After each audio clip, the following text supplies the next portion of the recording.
గానే వడ్డించారు. ఇక ప్రస్తుతం అయితే పాకిస్తాన్లో లీటర్ డీజిల్ ధర 321 రూపాయలుగా ఉంది. పాకిస్తాన్లో పెట్రోల్ బంకుల వద్ద వాహనదారుల రద్దీ నెలకొంది. యుద్ధం ఆగకపోతే ఇంకా రేట్లు పెరుగుతాయని పాక్ ప్రజలు టెన్షన్ పడుతున్నారు.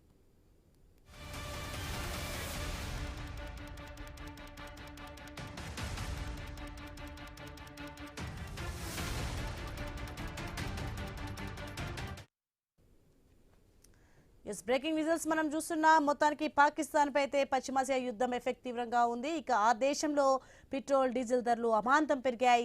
లీటర్ పెట్రోల్ పై 55 రూపాయలు పెంచారు.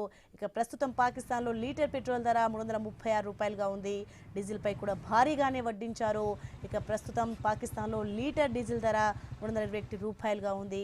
పాకిస్తాన్లో పెట్రోల్ బంకుల వద్ద వాహనదారుల రద్దీ నెలకొంది.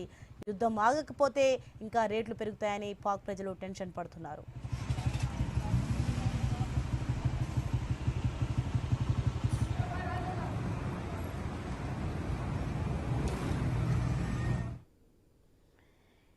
బ్రేకింగ్ లో విజువల్స్ మనం చూసుకోవచ్చు. మొత్తానికి పాక్ లో అయితే పెట్రోల్ ధరలు మంటలు మోగుతున్నాయి. ఆ దృశ్యాలు మనం చూస్తున్నాం. ఇక పాకిస్తాన్ పై అయితే పశ్చిమాసియా యుద్ధం దెబ్బపడింది. ఇక అమాంతం అయితే పెట్రోల్ డీజిల్ ధర పెరగడంతో ఆ చుట్టూ వాహనాల రద్దీ కూడా నెలకొన్న దృశ్యాలు మనం చూస్తున్నాం. వీలైతే లీటర్ పెట్రోల్ పై అయితే 55 రూపాయలుగా పెంచినట్లుగా తెలుస్తుంది. ఇక ప్రస్తుతం పాకిస్తాన్ లో లీటర్ పెట్రోల్ ధర 336గా ఉంది.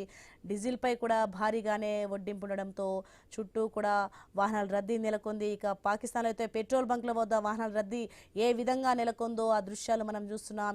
యుద్ధం ఆగకపోతే ఇంకా రేట్లు పెరుగుతాయని పాక్ ప్రజల్లో టెన్షన్ వాతావరణం అయితే నెలకొంది.